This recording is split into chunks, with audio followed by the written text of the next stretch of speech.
بسم الله الرحمن الرحيم إن الحمد لله نحمده ونستعينه ونستغفره ونعوذ بالله من شرور أنفسنا ومن سيئات أعمالنا من يهده الله فلا مضل له ومن يضلل فلا هادي له أشهد أن لا إله إلا الله وحده لا شريك له وأشهد أن محمدا عبده ورسوله صلوات الله وسلامه عليه أما بعد يا أيها الذين آمنوا اتقوا الله حق تقاته ولا تموتن إلا وأنتم مسلمون يا أيها الناس اتقوا ربكم الذي خلقكم من نفس واحدة وخلق منها زوجها وبث منهما رجالا كثيرا ونساء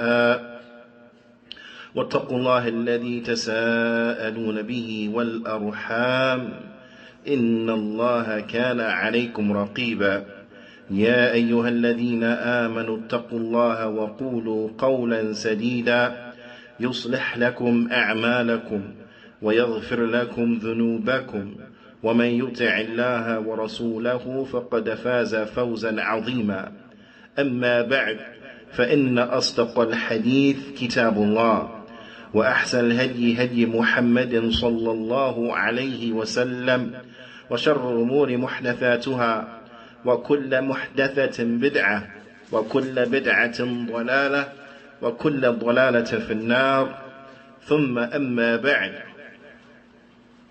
Alhamdulillah ala ni'mat al-Islam wa sunnah. All praise and thanks belong to Allah for guiding us to Islam and for guiding us to the sunnah. Alhamdulillah, alhamdulillah, hamdan hamda.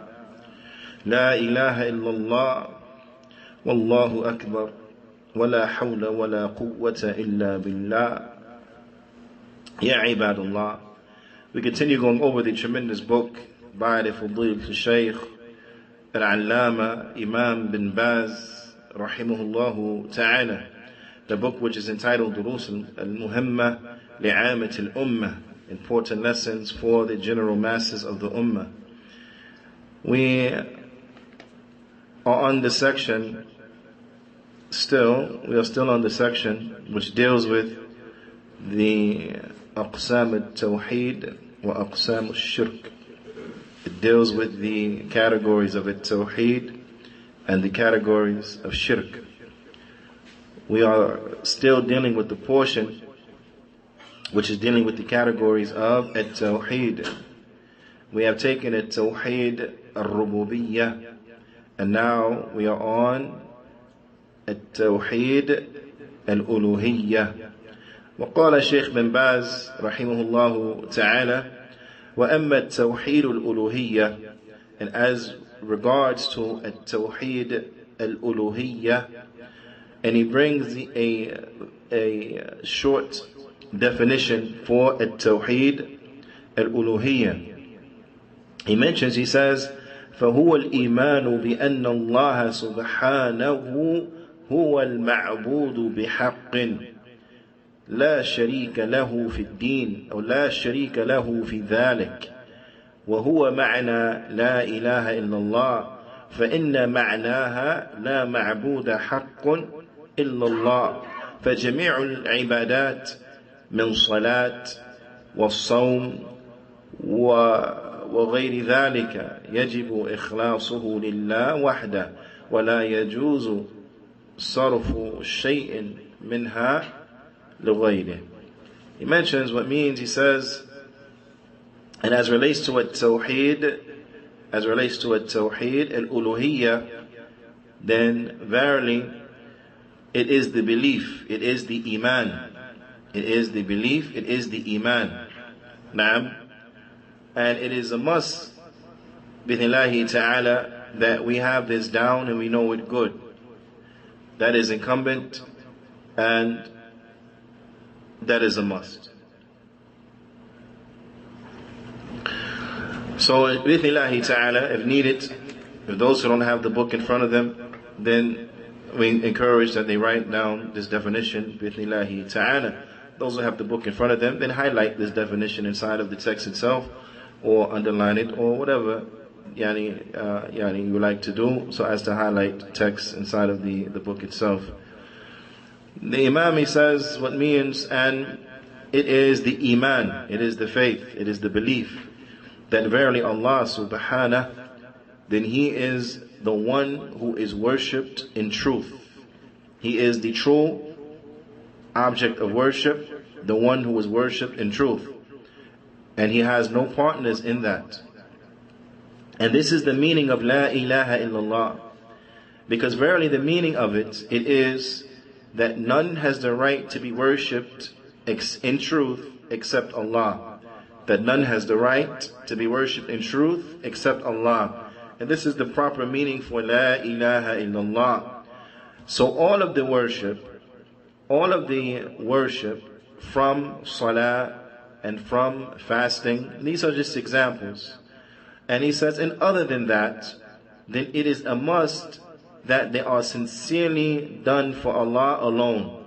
And it is not permissible to give anything from them to other than Allah. To give anything from them to other than Him, meaning Allah subhanahu wa ta'ala. Naam. And this is what is called at-tawheed al-uluhiyyah.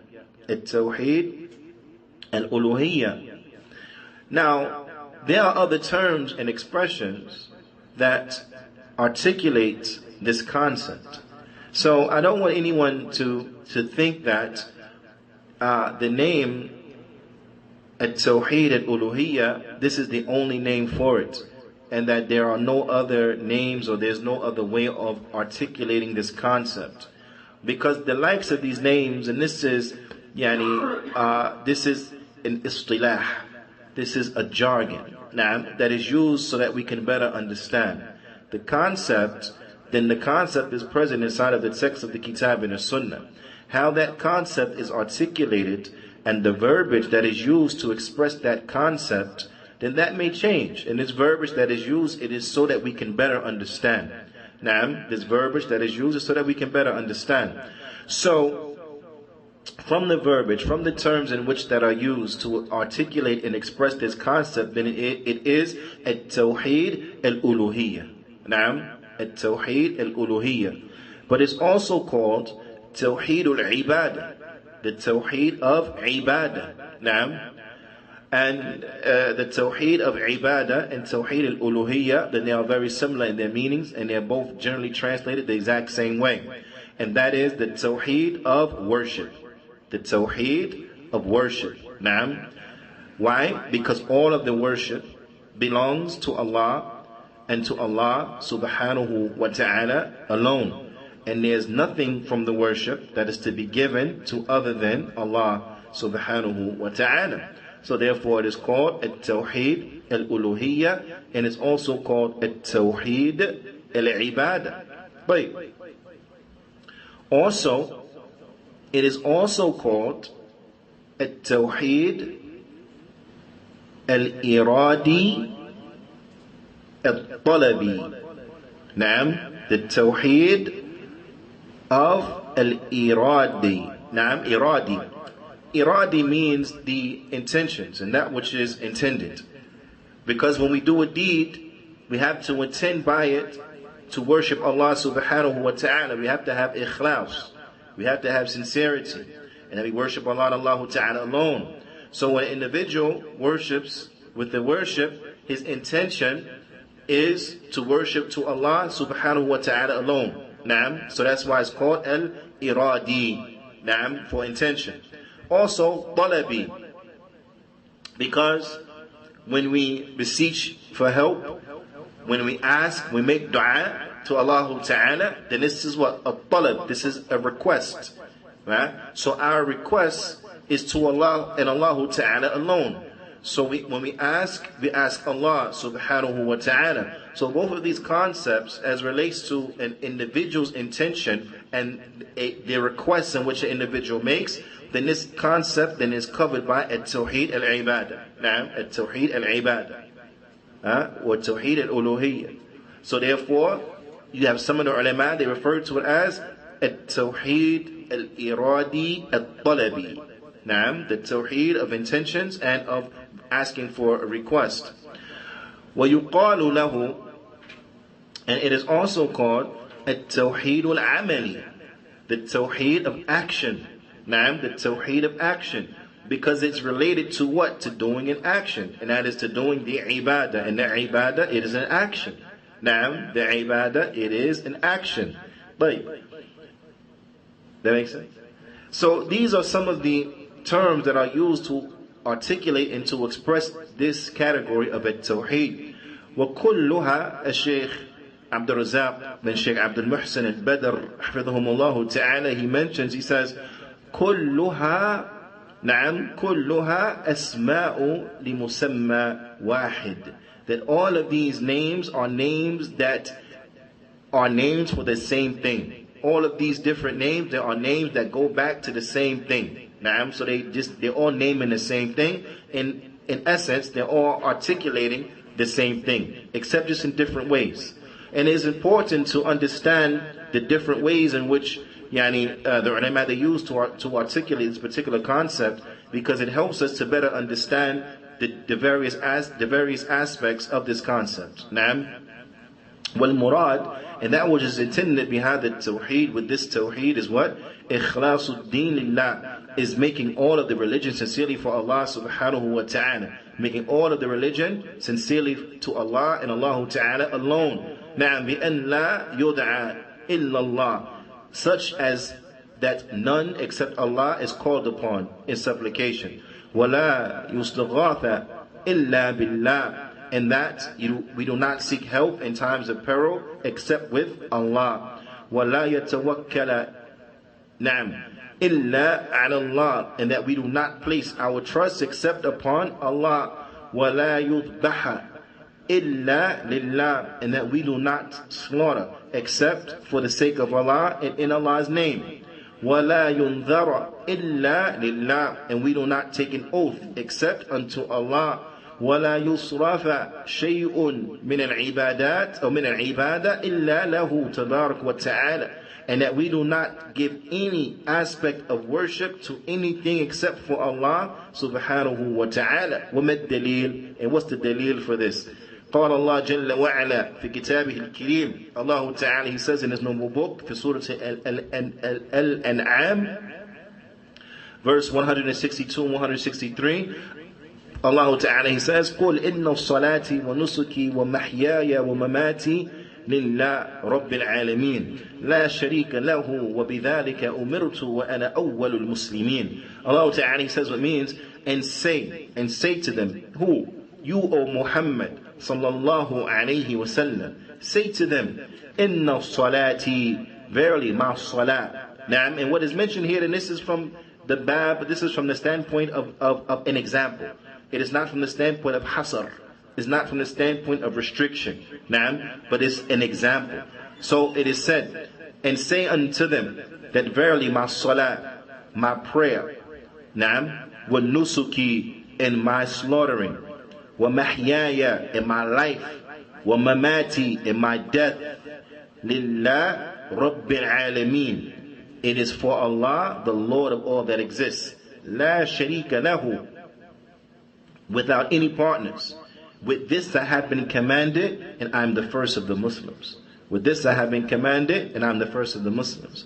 When a person looks at this, they realize what? It becomes extremely clear unto them the meaning of this particular category of at-tawheed. That all of the salah, all of the slaughtering, and remember these are what? These are just examples. These examples, they are not restricted to just salah and just slaughtering, but you can fast for other than Allah, you can make hajj for other than Allah. No. All of the ibadah, it belongs to Allah and to Allah subhanahu wa ta'ala alone. My life is for who? It's for Allah subhanahu wa ta'ala.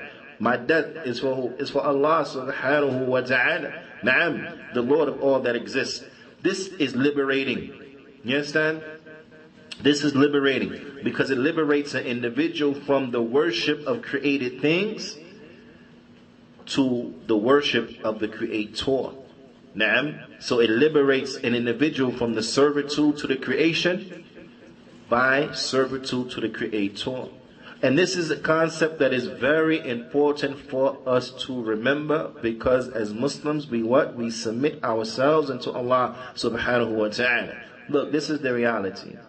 This is the reality in the straightest of terms and ways in which you can put it. You are a slave. You're going to be a slave. The question is, what are you going to be a slave to? Who are you going to be the slave to? That's the question. You're a slave. You're going to be in servitude to something or someone. Ma'am, those kuffar, then they are slaves to created things. Whether that created thing is their desires, or that created thing is chasing money, or that created thing is chasing the women, right? Or if it's women, for chasing the men, or whatever the case is. They're going to be a slave to something. Na'am. In essence, all of those things you could equate it to what? They slaves to shaitan. They slaves to a shaitan. Na'am. In one way, shape, or form. But the other option, which really there are no real options, is what? Is that you are a slave unto Allah subhanahu wa ta'ala. So either you're going to be a slave to the creation, or you're going to be a slave to the Creator. So we say in reality there's no option. In reality there's no option. In reality, for the one who has a brain, being a slave to the creation, it's not an option. Because there's nothing that earns except for the hellfire. Now, and nobody in their right mind want to go to the hellfire. But so what's the only real option in reality? Is to be a slave to Allah subhanahu wa ta'ala. So our life is for Allah subhanahu wa ta'ala. When a person, when he understands, or when she understands this, it liberates them. It changes their worldview. It changes their worldview, right? Because now what they're doing for the sake of Allah subhanahu wa ta'ala. So with them now, and let's just bring an example, okay? Let's just bring an example. And of course I'm talking about the way it should be. We live in a crazy time right now. So there's a lot of things going on ain't the way it should be. But in the ideal sense, in the way it should be, okay, let's take the Muslim man for example.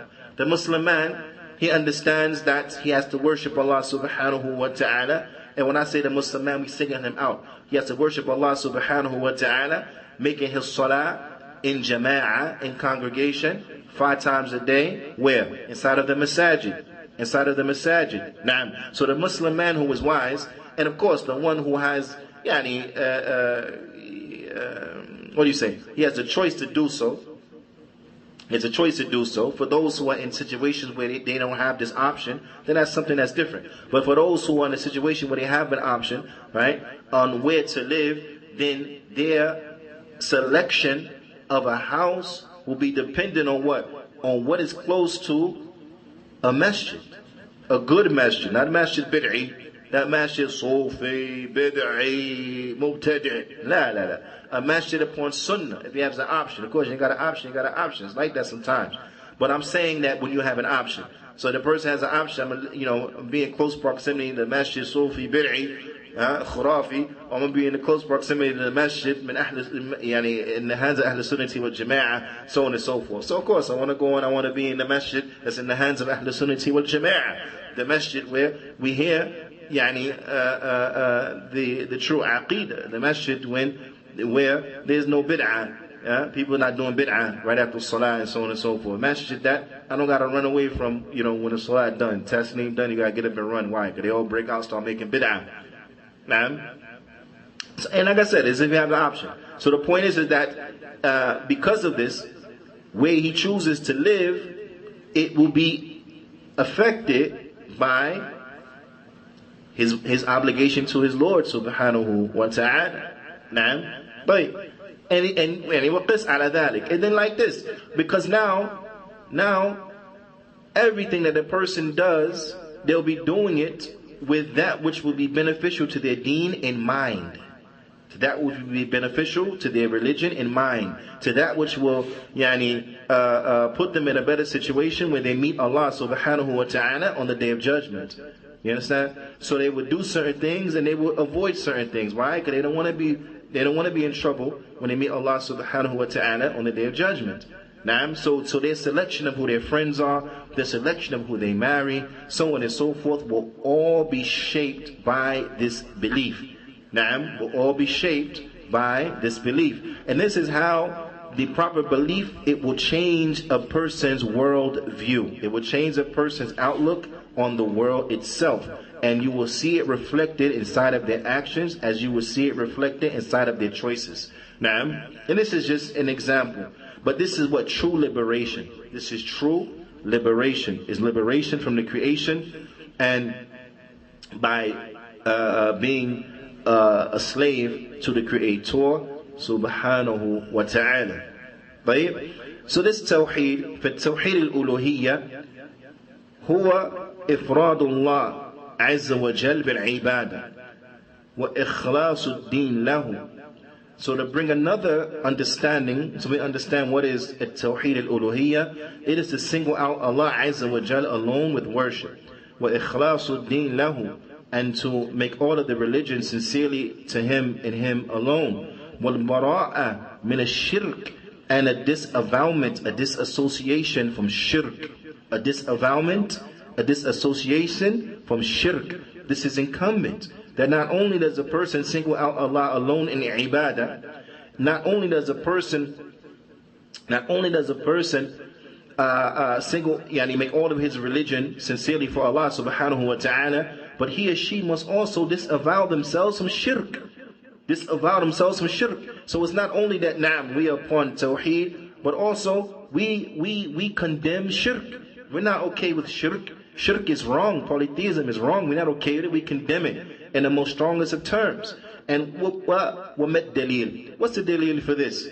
Allah Ta'ala, He mentions inside the Qur'an, informing us of the statement of Ibrahim alayhi salatu wassalam, where he said to his people, إِنِّي بَرَاءٌ مِمَّا تَعْبُدُونَ إِلَّا الَّذِي فَطَّرَنِي. He said that verily I am free from what you people worship, except for the one who has fashioned me. This can be found in Surah Az-Zukhruf and it's verse 26 and 27. But in this there is a tremendous lesson and benefit. Is that what? Or there are a number from them. Is that Ibrahim alayhi salatu wasalam, he told his people that what? He said, I'm free from what you worship. I'm free from it. I disavow myself from it. I disassociate myself from it. I'm free from it. I have nothing to do with it. Nothing to do with it whatsoever. I'm free from it. Now, this is important because we have to free ourselves from a shirk. But it also shows you what? That the mushrikun are not just those who worship other than Allah, meaning they worship things instead of Allah. But also the polytheists are those who worship Allah too, but they worship others along with Allah. Naam. So some of their worship is devoted to their idols or to their false deities, and then some of their worship is devoted to Allah. So just because some of their worship is devoted to Allah, it does not change the fact that they are mushrikun. You understand? Allah subhanahu wa ta'ala, He names the Jews and the Christians inside the Qur'an Ahlul Kitab. And that's true, the Ahlul Kitab, because they had a book revealed unto them. But that does not mean they're not mushrikun. They're mushrikun. The only difference between them and the mushrikun is the mushrikun, there's no divine book that's connected to them. Right? So they just straight polytheists. But the Christians and the Jews, they make shirk. Allah Ta'ala, He tells us about us in the Qur'an. The Christians, they make shirk, they pray to Isa alayhi salatu wasalam. Praying to Isa alayhi salatu wasalam, it makes them what? Mushrikun. The Jews, they pray to Uzair, they pray to their rabbis, so on and so forth. So this makes them what? Mushrikun. Naam. So likewise, and even from the straight up mushrikun that don't have a book connected to them, they used to also pray unto Allah subhanahu wa ta'ala. So what did Ibrahim say to his people, those who were mushrikun? He said that verily I'm free from you and that which you worship except the one who has fashioned me. Which was an indication that his people, they used to worship Allah sometimes. But that was not enough. Why? Because in order to implement this tawheed, you have to worship Allah and Allah alone. You have to worship Allah and Allah alone. There is no worship that is to be given to other than Allah subhanahu wa ta'ala. Allah Ta'ala, He shows us this reality also elsewhere in the Qur'an. As it comes inside of Surah An-Nahl.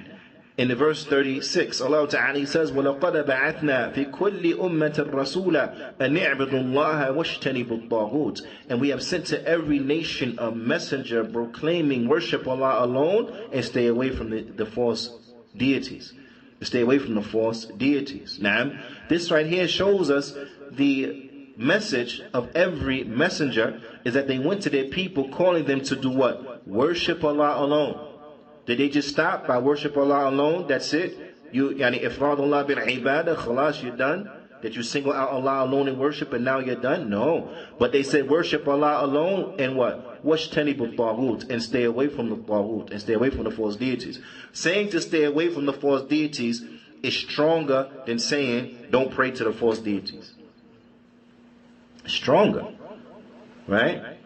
Because not only are you warning from the false deities themselves, but you're saying what? Don't even go near them. Don't go near them. You understand? That's like to draw a parallel of a lower example. That's like if I told you, don't come in my door. Right? If I tell you better not step foot in my door. That's strong and it's clear.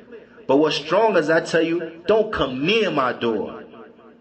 Because you don't step foot in me, you can come up to the threshold and all that, but you just don't step foot in it. So then it's, you comply to the request. Don't step foot in my door, but you near it. But if I tell you, don't come near my door, that's stronger. That's stronger of a warning. So saying don't go near the false deities is stronger, because if you don't go near them, then you can't worship. Now, like Allah Ta'ala said, don't go near fornication. Don't go near it. Now, that's stronger than saying don't fornicate. Don't go near fornication. And what means anyway? I talk about zina. Don't go near zina. It's stronger, because now you don't go near. You don't go near the avenue. You don't go near anything that has to do with it. You don't even approach those things that will lead to it. You don't approach those things that are the opening and doorways to it. You stay away from it in totality. It's stronger. So they were told, don't go near it. So in that, you have what? You have what do you say? You have a disavowalment. Now, in it, you have a disavowalment from shirk, and that is a must. Allah Ta'ala, He says, وَاعْبُدُوا اللَّهَ وَلَا تُشْرِكُوا بِهِ شَيْئًا, as it comes in Surah An-Nisa, in its verse 36. Allah Ta'ala, He says, and worship Allah alone, and do not associate partners with Him. Now, so this is the da'wah of Islam. It's a da'wah that is specific. It's not a da'wah that is general. Worship Allah alone, don't associate partners with Him. Now, it's clear. There's no ambiguities. A person that hears that is not left thinking that maybe he can worship something else. And the reason is because human beings, typically they won't connect that dot. And here's an illustration of this. If you went to the Jews and you went to the Christians, right, and you said to them, and the Christians from whatever denomination that they were from, and so on and so forth, and you said unto them, worship the Creator, there won't be a single one from amongst them that will debate you. They will all agree, yes, we agree with that. Be a monotheist. They will all say, yes, we agree with that. Be a monotheist. But if you went to them and you said, worship the Creator alone and don't worship anything or anyone else, they'll say, wait. What about Jesus? What about the Holy Spirit? What about the Trinity? Now that changes everything, right? You see? Because it's detailed. You tell a Jew, don't worship your rabbis, don't worship Uzair, so on and so forth. Whoa, what do you mean? What do you mean? You understand? It changes everything. And this is why the da'wah is a da'wah that is what? It is detailed, it is clear, it is wadih. The da'wah is wadih. This is from the characteristic of the da'wah, wuduh, clarity. And this is why, and I said before, and I say again, and bi'idhnillahi ta'ala, I will say again, that what? That the da'wah of the interfaith da'wah is a da'wah that is counterproductive. It is a da'wah that is a crime against humanity. It's a crime against humanity. Anytime that you will make a person who's upon shirk think that they are okay, and they have a legitimate claim to Ibrahim alayhi salatu salam, and that they have a legitimate claim to the word monotheism, that's a crime against humanity. Because now you're setting them up with the ultimate loss. the ultimate loss. Na'am. Wa'iyadu billah. So it is incumbent that we don't tread upon these ways, but that we are clear in our call to the people of the book, that we are clear in our call to the polytheists, that we call them to worship Allah and Allah alone, and not to associate partners with Allah subhanahu wa ta'ala. Allah ta'ala, He says elsewhere in His noble book, وَقَضَى رَبُّكَ أَلَّا تَعْبُدُوا إِلَّا إِيَّاهُ. And your Lord has ruled that none will be worshipped except for Him. Your Lord has ruled that none will be worshipped, and your Lord has decreed that none will be worshipped except but Him. All worship is to be directed unto Him, subhanahu wa ta'ala. And this comes in Surah Al-Isra, in its verse 23. وقال الله سبحانه وتعالى في سورة البينة, and Allah Ta'ala says in Surah Al-Bayyinah, in his verse number 5, Allah Ta'ala, He says, وَمَا أُمِرُوا إِلَّا لِيَعْبُدُوا اللَّهَ مُخْلِصِينَ لَهُ الدِّينَ. And they were not commanded except to worship Allah alone, making all of the religion sincerely unto Him and to Him alone. Because a person, they said, okay, we heard the dalil for ifradullah bil ibadah. We heard the dalil for singling out Allah alone in worship, and we heard the dalil for bara'ah min ash-shirk, and we heard the dalil for this avowment from a shirk. But what about the dalil for Ikhlasuddin lillah? What about the dalil for making the religion sincerely unto Allah and Allah Ta'ala alone? We have it here in this ayah. Although it was understood in that which came before, it's here now explicitly mentioned. Well, Allah Ta'ala, He says, مُخْلِصِينَ لَهُ الدِّينَ, making all of the religion sincerely unto Him and to Him alone. وقال الله تعالى في سورة الزمر, and Allah Ta'ala says in Surah Al-Zumar, verse number 3, أَلَا لِلَّهِ دِينُ الْخَالِصِ. And doesn't accept that it belongs to Allah, to be sincere in the religion. Naam, it belongs unto Allah to be what? Sincere in the religion. Naam, so we have from here what? Another dalil, sarih, very clear, explicit, pointing to all of the deen has to be sincere unto Allah and Allah subhanahu wa ta'ala alone. And then the Shaykh, he mentions, وَالْآيَاتِ فِي هَذَا الْمَعْنَى كَثِيرًا جِدًّا. And the verses that come bearing this meaning, then there are many. Indeed, there are great multitudes of verses that come bearing this meaning. فالتوحيد الألوهية هو معنى لا إله إلا الله. So at Tawheed al-Uluhiyya, then it is the meaning, the true meaning of La ilaha illallah, كما أشار الشيخ رحمه الله تعالى, like Sheikh bin Baz, he alluded to, rahmatullah alayh. وَلِهَذَا يُقَالُ لِهَذِهِ الْكَلِمَةِ. And for this reason, this kalima, the kalima of La ilaha illallah, a name for it is Kalimatul Tawheed, the statement of it Tawheed. Naam, لِأَنَّ مَدْلُولَهَا التَّوْحِيد, because that which it points to is a Tawheed. Naam, وَهِيَ كَلِمَةٌ, and this is the kalima of it, meaning of it Tawheed. وَلَا تَوْحِيدٍ إِلَّا بِهَا, and there is no Tawheed except with La ilaha illallah. There's no Tawheed except with La ilaha illallah. يَنْفِي الْعِبَادَةِ عَنْ كُلِّ مَنْ سِوَى اللَّهِ, because it negates worship from everything that is other than Allah. وَإِثْبَاتِ الْعِبَادَةِ وَإِثْبَاتُ الْعُبُودِيَّةِ. نعم, وَيَنْفِي الْعُبُودِيَّةِ عن كل من سوى الله وإثبات العبودية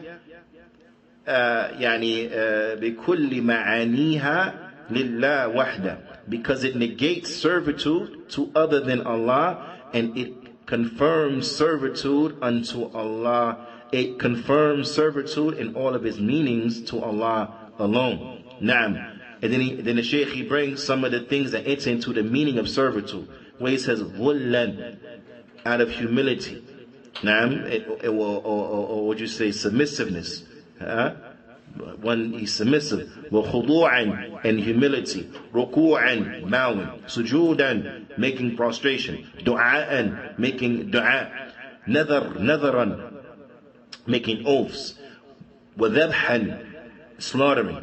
وَخَوْفًا, subhanallah, khawfan, having fear. That khawf sir, that hidden fear. That's only for Allah subhanahu wa ta'ala. You have certain people have khawf from a sheikh.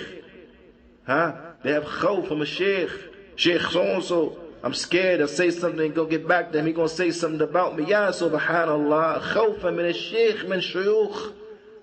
Having being scared of a scholar from the scholars, this is the khawf, the Sufiya they have for their mashayikh. This is the khawf, the Sufiya they have for their mashayikh. Naam, there was Sheikh Salih Abdis al-Sheikh, he mentions, he said that one time he was visiting Egypt. And I'm paraphrasing the story, give you a summary of it. He said one time he was visiting Egypt and they stopped in Tanta. Naam, and in Tanta they have Masjid Sayyid Badawi in Tanta. He's one of their Sufi sheikhs, dead inside the masjid. They call it a masjid, really it's a graveyard, because they said there's more than one grave in there. I've never been inside of it, so alhamdulillah, because I knew better, so I never stepped inside of it. But from what that was told to me, they said there's more than one grave inside of it. It's not just the grave of Sayyid Badawi, but it's a grave of other people as well. The people, they worship Sayyid Badawi. They slaughter in his name. Naam, literally, they bring khuruf, they bring livestock there, and they kill it in the name of Sayyid Badawi. Naam, they kill it in the name of Sayyid Badawi. Subhanallah, they do weird stuff, and they pray to Sayyid Badawi. They ask Sayyid Badawi for things.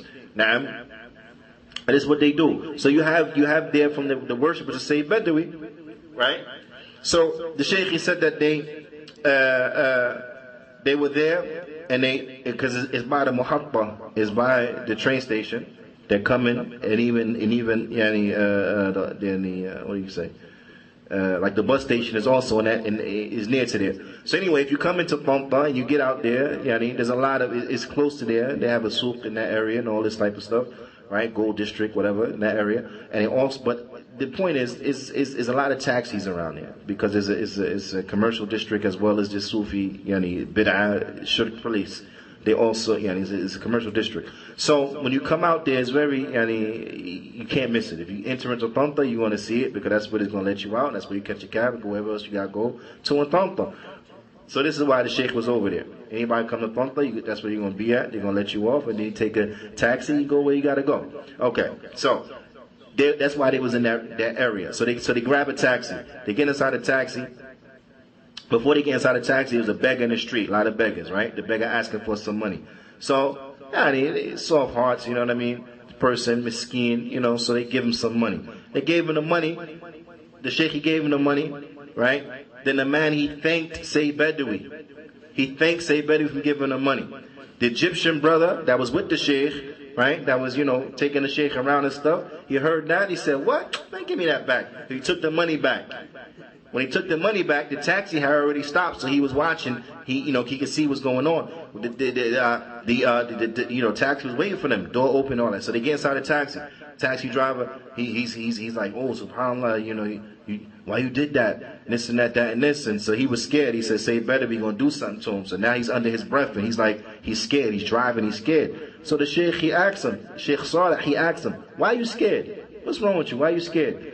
He said, "The way I did that, man, because he said something about Sayyid Badawi." He said, "I don't know now. I'm scared. He might get into an accident. Something might happen. Whatever. Something's gonna go wrong. Because of this. Sayyid Badawi, he might get us now." So they start giving him da'wah, start talking to him, explaining this is not correct. This is not from from what La ilaha illallah points to. This is shirk, to be scared, have this secret fear from somebody like this. This is not. This man is dead. What are you gonna do to you? He's dead. Being scared of somebody who's not present. What are you gonna do to him? He's not even here. You scared of him? He all the way over there in another country. You scared of him? What are you gonna do? You follow what I'm saying? Even if you front of him, like, what are you gonna do? You in front of him, what are you gonna do? So to have this type of hidden fear. Now, get me wrong. If you're in front of him, he got a big hammer. He's, "I'm gonna hit you in your head." That's different. That's tabi'i. That's what I'm saying. That's a fear. That's natural. He got a hammer. He can hit you. He can do something. He can reach out and touch you. But he over another country. You scared of him? He dead. He been dead for centuries. You scared of him? Subhanallah. It doesn't make sense. But this is to the extent that the Sufiya, they have corrupted the aqeedah of their followers, is that they have this hidden fear. They have the hidden fear. Now, from creation. You understand? They have a hidden fear from creation. So anyway, this man, he was scared that something was going to happen. So, long story short, they got to their destination. So when they got to their destination, and Sheikh saw that, he gave him a good example. He told him, he said, listen, you was scared the whole time. Say better we going to do something to us. Now we got here safe and sound. What happened? What say better we do? He ain't do nothing. Because he can't. You understand? So, he taught him from this practical example. You scared for no reason. You scared of something that can't do nothing to you. It can't hurt you. It can't help you. And you scared of him. So likewise, this concept is a concept that has to be fought against, because this Sufiya, they didn't reach that concept directly. They didn't reach that concept directly to have this level of reverence for the human beings. That came gradually. You understand what I'm saying? And anytime you got people that's scared of a scholar, scared of a scholar, like the scholar, subhanallah, we have respect for the ulama, no doubt. We have respect for the ulama, we have respect for their ilm. We know their level, and so on and so forth. But at the end of the day, we don't fear nobody like we fear Allah subhanahu wa ta'ala. Now, we don't fear nobody like we fear Allah subhanahu wa ta'ala. And that's the reality. That's the reality. At the end of the day, come Yawm al-Qiyamah, who's going to judge you? Allah or Shaykh so-and-so? You understand? Don't be like the ignorant ones, who will be telling people stuff like the angels are going to ask you about the ulama in your grave. Seriously? This is what the ignorant ones say. The angels are going to ask you about the ulama in your grave. Yes, Salaam. And then they mention, like Sheikh so-and-so, Sheikh such and such, from our time. And you sit there and you say to yourself, listen, first of all, that's absurd. The Prophet ﷺ told us that the angels are going to ask in the grave, Man Rabbuk, who's your Lord? Man Nabiyuk, what is your deen? Who is your prophet? Or Madinuk, and what is your religion? They say, Madinuk, and it's into that, the ulama, so on and so forth. It's an interpretation that's really far stretched, right? So that's one that is really far stretched. That's just out the box. Now, who from the Salaf said that? Who from the Salaf understood that? Where do we find from the Salaf they understood that you're going to be asked about the ulama in your grave? Right? That's another. Now, third, even if you're going to be asked about the ulama in your grave, you think it's going to be the ulama from now, or you think it's going to be the ulama from the Sahaba? You understand? But we know that's not the case. So what I'm saying is that this level of is ridiculous. It's ridiculous. Then you have one of the noble brothers, one of the leaders of the da'wah, one of the leaders of the da'wah, one of the noble brothers, and he had the audacity to say, and which was witnessed by myself, and he said it to others. And I won't say his name for now. Not that I'm impoverished and can't say his name. I'm just choosing not to say it. But if I gotta say it, then I'm gonna say it. You understand? But ala kulli hal, I won't say it now. I'll say that for if I gotta say it. Anyway, he tells to the brother, he says, only thing I care about is Sheikh Riviera. That's what he says. I only care about Sheikh Riviera. You supposed to be a teacher to people? You supposed to be the person that people go back to? Are you serious? So the brother checked him. And he said, what do you mean? He said, Astaghfirullah. A'udhu billah. What about Allah, brother? All you care about is Sheikh Riviera? Is that not ghulu? That not exaggeration? What do you mean? What are you saying? And then when he checked him, he was so absurd, he stumbled over his words like a lot of times when he gets flustered and he gets startled. Yeah.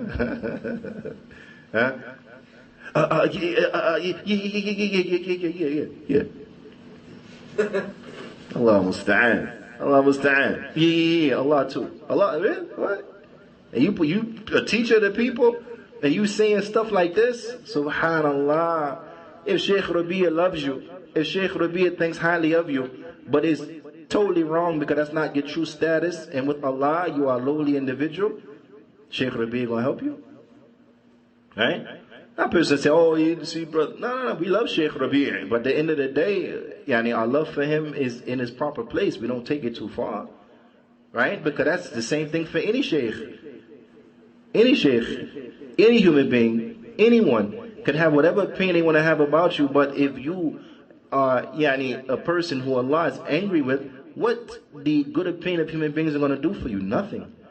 Nothing. And vice versa. If the human beings have a bad opinion of you and Allah is pleased with you, what does their bad opinion of you have to do with anything? You understand? And that's what people need to understand. This the tawheed, is that at the end of the day, we don't give anyone the rights that belong to Allah subhanahu wa ta'ala. Mahma man kan, whoever it may be. We don't give anyone the rights of Allah subhanahu wa ta'ala. This is a tawheed. So this type of khawf, this type of hidden fear, a secret fear, as they say, then this is reserved for Allah and Allah subhanahu wa ta'ala alone. And I don't want anyone to think, oh, why you mention Shaykh Rabi', because this was a real life situation. We're not telling you no tablighi made up story. This is what really happened. Wa'iyadu billah. It's really sad to say it, but that's what happened, right? But the same applies for any shaykh from the mashayikh. For a person to say all he cares about is Sheikh so-and-so, say Sheikh such and such, Sheikh such and such, you can insert any name inside of that. And that shows you a person that he has a serious problem in his aqidah, he has a serious problem in his minhaj. He's saying something foolish like this. You understand what I'm saying? And this is like, come on, subhanallah. Anyway, this type of khawf,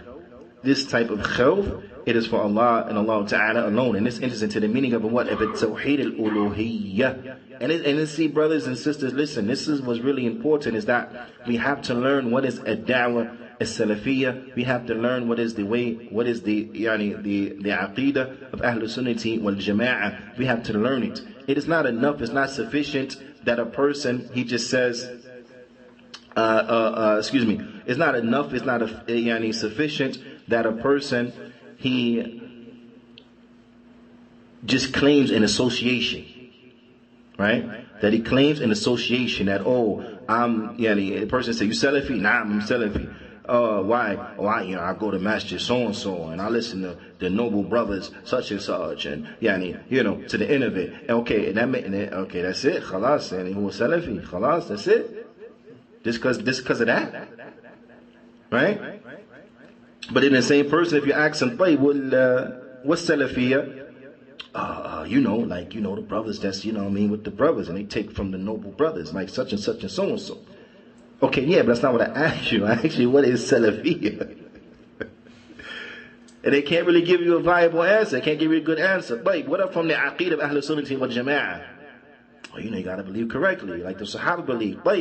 According to Kitab al-Sunnah. Okay, Jayyid, Jameel, but give me some examples, my brother. What is our belief in Qadr? What is our belief in, as relates to the rulers? What is our belief in the descent of Isa ibn Maryam? What is our belief in Dajjal? What is our belief as relates to Ya'juj and Ma'juj and so on and so forth? What is our belief as relates to the Sirat? What is our belief as it relates to the end of it? Subhanallah, the da'wah, of Salafiyya, it is not a da'wah that's just a da'wah that's there by pure association. I'm Salafi, I hang with the Salafis. You understand what I'm saying? That's not how it ever worked, ever. Never worked like that. Never, ever, ever. Person said, dalil, what's the proof? Okay, the best of this ummah was the Sahaba. Right or wrong? Best of this ummah. Right? The best of this ummah. They were the Salaf. Okay? But the best of this ummah, Sahaba. Of course, after the Prophet sallallahu alaihi wasallam. But the Munafiqun of Medina, who they used to be around? The Sahaba. Well, they were amongst them, correct? Khair. Did that make them and give them the level of being Sahabi? No. Did them being in close proximity to them and associating themselves with them, did that earn them a rank other than the rank they deserve of being hypocrites? No, it did not. Did that translate over into them, their virtue? Did it translate over into them just by them being there? No, it did not. Why? Because they did not believe like the Sahaba believed. So that shows you that what? That the Sahabi, what gave them the status that gave them is that what? Is that they met the Prophet sallallahu alaihi wasallam, or that they met the Prophet sallallahu alaihi wasallam, they believed in the Prophet sallallahu alaihi wasallam, and they died upon that. That's a Sahabi. But it's the belief. They believed. So in order to be upon, to be Salafi, to be Sunni, to be min Ahl Sunnati wal Jama'ah, then we have to believe correctly. You understand what I'm saying? We have to believe correctly. What's an example of this? An example of this is that Imam Ahmad, right? He says in Usul Sunnah, the foundation of the Sunnah. The foundation of the Sunnah, which really, it begs one to question, have these people even read this book?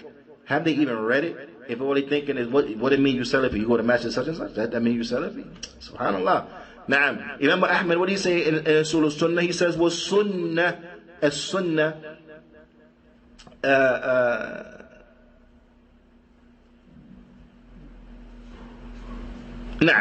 before that or after that. He says, وَمِنَ السُنَّةِ لَازِمَةً الَّتِي مَنْ تَرَكَ مِنْهَا خَصْلَةً لَمْ يَقْبَلْهَا وَيُؤْمِنْ بِهَا لَمْ يَكُنْ مِنْ أَهْلِهَا. He said, and from the sunnah that is lazima, from the sunnah, وَمِنَ السُنَّةِ اللَّازِمَةِ, and from the sunnah that is a must, it is a must, non-negotiable, of which whoever leaves from it a characteristic.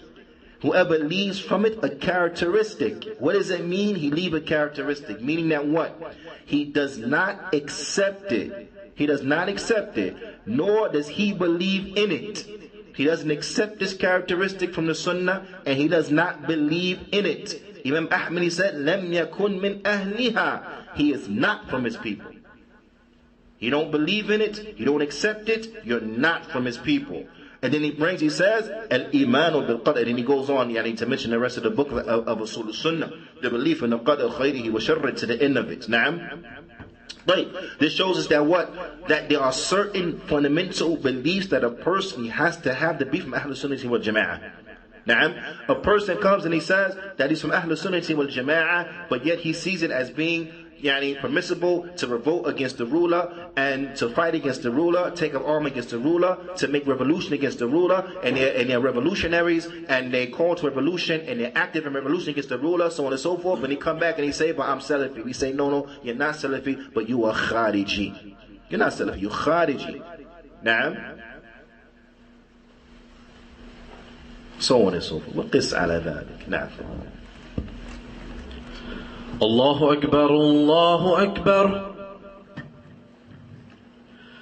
الله أكبر الله أكبر أشهد أن لا إله إلا الله أشهد أن لا إله إلا الله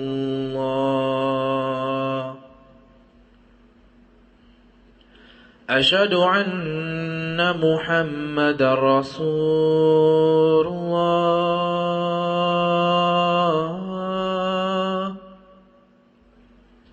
أشهد أن محمد رسول الله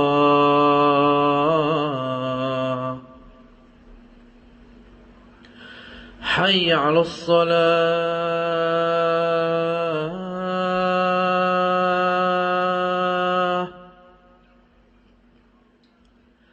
حي على الصلاة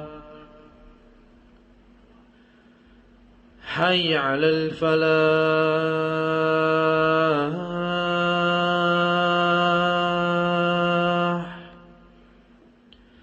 حي على الفلاح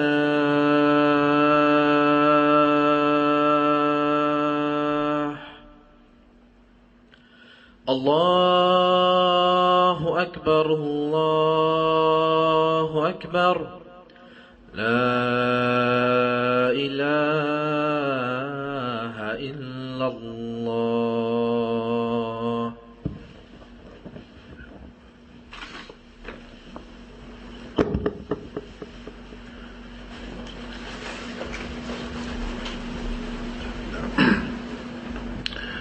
Bismillah, alhamdulillah, wa salatu wa salam, ala rasulillah wa ba'd. Now, so my brothers and my sisters, really, I urge you all that it is a must, it is incumbent that we learn the proper belief, because connecting ourselves to a Salafiyya just by a mere connection that is devoid of the reality of the beliefs and characteristics of the person who is upon Salafiyya, who is Salafi, Sunni, min Ahl Sunnati wal Jama'ah, Athari, to the end of it, will not suffice. Will not suffice. But we have to adorn ourselves with the characteristics. Naam? And at the top of that is what is the belief system. At the top of that is the belief system. Naam? And anytime that individuals are not well versed upon the proper belief and the foundations of the proper belief, then this shows that they have been duped by the shaitan. Naam? Because remember, we're going over Durus al-Muhimma li'amat al-Ummah, important lessons for every Muslim. These lessons are not lessons that are for talabat al-ilm. These are not lessons that are restricted to the students of knowledge. But these are lessons that what everybody has to know. Student of knowledge and people who are not students of knowledge.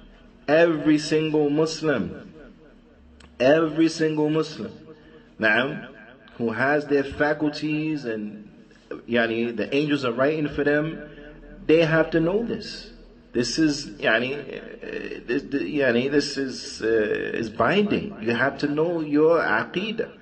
Naam, Shaykh Salih Abdis al-Shaykh, Hafidhullah Ta'ala, he mentions the same one that had the issue when he was in Tanta, the story, right? The same Shaykh, he mentions, he says that being ignorant in aqeedah is not sufficient. It's not sufficient. Naam.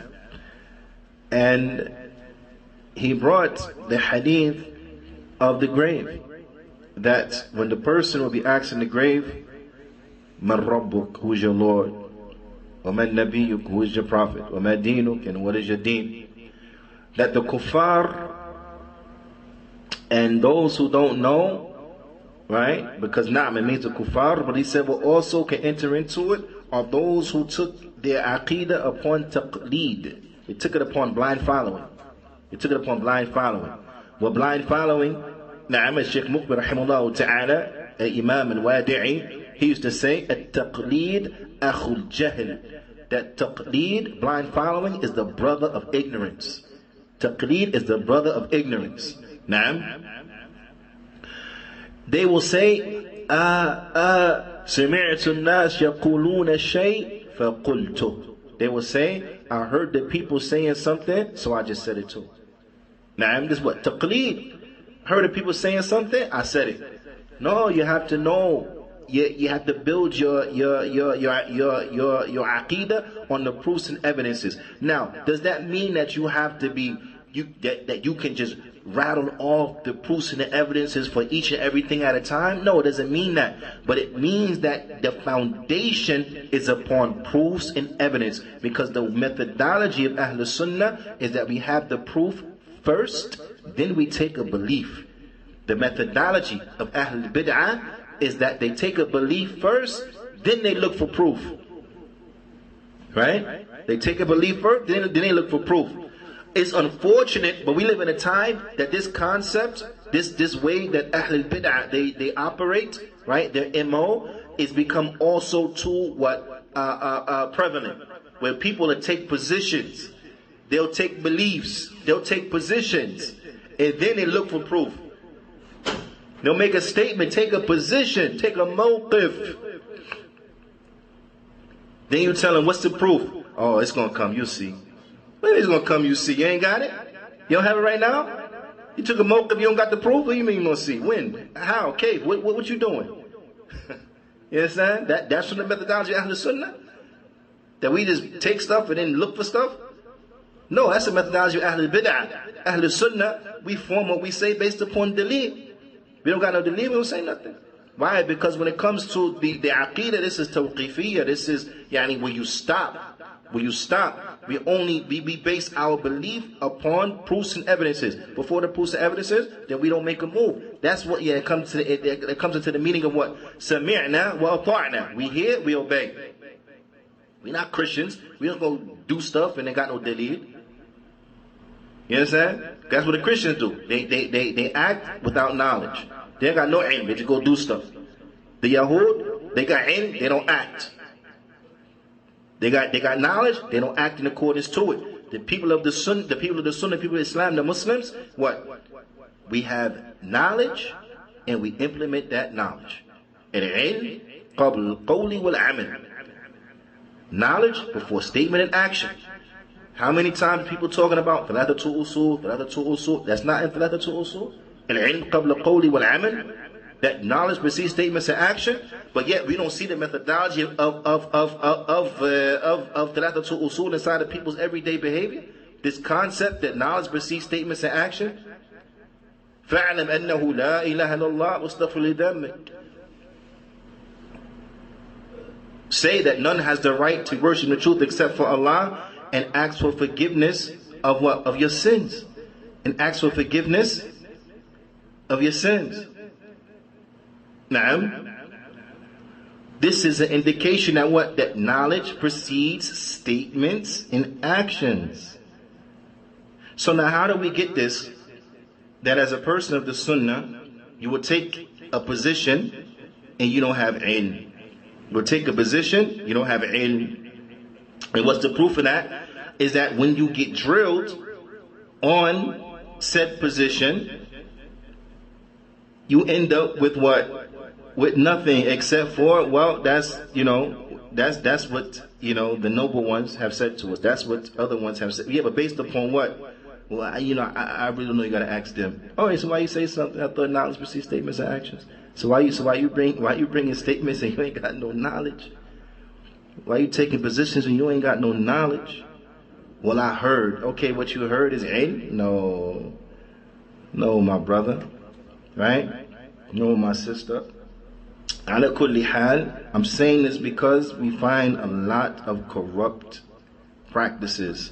Wa'iyadhu billah, we find a lot of corrupt practices going on right now, and it is a crying shame that these are the same individuals that is claiming that they are upon the Sunnah, not just upon the Sunnah, they are the vanguards of the Sunnah. Wa'iyadhu billah. This is very sad. So my point is in saying all this is that what? Is that it is incumbent upon us that we learn our religion and that we do not become distracted away from our religion. Shaitan has many things that he distracts us by.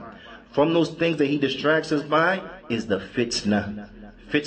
And in particular, the fitna that is between the ulama. And I'm not talking about ulama Sunni, alim Sunni versus alim bid'i.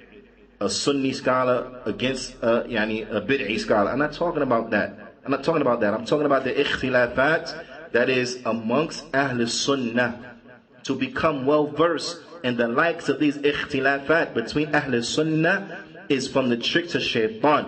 And those callers, those misguided, pitiful callers that will urge you to get involved in the likes of these things, then these are people who are pitiful. These are people who need to be reprimanded. These are people who you don't put your deen in their hands. Period. You don't go to them for you put your deen in their hands. Because what does Sheikh Fawzan he mentioned? Is that what? Is that when there's an ikhtilaf between the ulama, then the students of knowledge should not get involved. You talking about the students of knowledge, talabatul ilm, should not get involved. He said because their involvement makes it worse. Doesn't help anything, it makes it worse. So now you have not talabatul ilm, not students of knowledge, but ami so-and-so, common man so-and-so, common woman such and they running their mouth about an alim from Ahl Sunnah, Subhanallah, where is this from our deen? Where is this from the way of Ahlul Sunnati wal Jama'ah? Where is this from Salafiyya? And they telling you, you have to get involved? So says who you have to get involved? Do you understand what I'm saying? These people are people of foolishness. And see, because what happens is that people get so caught up. And somebody may say, well, what are you talking about? Listen, let's forget all that, man. What I'm talking about, the fitna between Sheikh Rabi' and Sheikh Muhammad bin Hadi. What fool to tell you you have to get involved? This is a must that you take a stance. It's not a must that you take a stance at all. At all. If a scholar from the scholars has that opinion, right, then we respectfully disagree with them. We respectfully disagree with them, right? But who am I referring to as being, I'm saying, what fool would tell you to take that? I'm not talking about the scholar. I'm talking about these students of knowledge that are out there running their mouth telling people you got to take a stance. That's what I'm talking about. That's what I'm calling a fool. So let's not get it twisted. They try to come and say, oh, see, he's really trying to attack the sheikh. No, I'm not attacking the sheikh. I'm not attacking nobody. But if it has to be called as such, then I'm attacking you. I'm calling you the fool. That you want to enter the common people and tell them they have to get involved in this. When Sheikh Fawzan was asked about the likes of this, right? When Sheikh Rabi' presented to Sheikh Fawzan and briefed him on the situation, you know what Sheikh Fawzan said? You know what Sheikh Fawzan said? Did Sheikh Fawzan come with the opinion? Did Sheikh Fawzan reach the conclusion that, yeah, you got to get involved. You got to take a side? Did he reach that conclusion? No. As the ulama, they mentioned, right, the Mashaykh they mentioned, is that Sheikh Fawzan told Sheikh Rabi', that is between you two, you have to figure it out. I'm not getting involved. Sheikh Fawzan said he's not getting involved. Sheikh Fawzan said he's not getting involved. That's between y'all, sort it out. I'm not getting involved. But foolish man so-and-so is going to tell people in the West, you got to take a side? Sheikh Fawzan said he's not getting involved, but foolish man in the West got to take a side? It doesn't make any sense. Where are they getting this from? From where? The point is that people are so versed and caught up in the fitna. They can tell you the intricacies about this and the intricacies about that, and this one said this and that one said that, and so on and so forth. But then you sit down, you ask them, explain to me, give me some explanation on give me some explanation on what is it Tawheed al-Uluhiyyah. Give me some proofs and evidences about Tawheed al-Uluhiyyah. Tawheed al-Uluhiyyah is named, the ulama they refer to it as a few different names. What are those names? What else is it called? You read through the books of the ulama, what else do they refer to it as? What's the breakdown of that? Bring me a few ayat that point to it. Bring me some things that enter into it. Can they do it? Yeah, subhanallah. But yet you want to talk about this between this scholar Sunni and that scholar Sunni. You don't think that's some shaitan? You don't think that's some shaitan? Don't give your ear to the likes of these individuals who are going to preoccupy you with foolishness. And anyone who is a regular of the classes, then you would know that typically we keep it to what is there because that's what benefits. But the foolishness is getting so out of hand, it has to be spoken about. It has to be spoken about directly. So I do apologize for diverting and going into the likes of these things, but it has to be mentioned. Don't let people distract you. Don't let people distract you. The most ignorant ignoramus running around fully involved in the fitna. Want to pull you to the side and campaign who you with. So on and so forth. Ya subhanallah. And that same person got calamity in his own family. Same person calamity in his life. Same person calamity in his aqeedah and his minhaj. Calamity. And you worrying about Sheikh so-and-so? Sheikh such and such? You gonna get on Facebook and write what? Get on Twitter and say what? And look at you. What a loser. Pitiful. People is pitiful. Don't surround yourself with pitiful folks. Don't surround yourself with pitiful people. Period. Don't allow people to distract you. Naam, don't allow people to distract you. And listen, right? I understand this is recorded. The inshallah ta'ala recording is going to go up as is. So whoever want to say whatever they want to say, run tell that. Period. Anyway, from those meanings that enter into at-tawheed al-uluhiyyah, from those meanings that enter into at-tawheed al-uluhiyyah, then we have to have submission. We have to humble ourselves, our bowing, our prostration, our supplication, our taking of oaths, our slaughtering, our fear, والرجاء, our hope, إلى غير ذلك, and until other than that, from the anwa' of ibadah. Naam, from the anwa' of ibadah.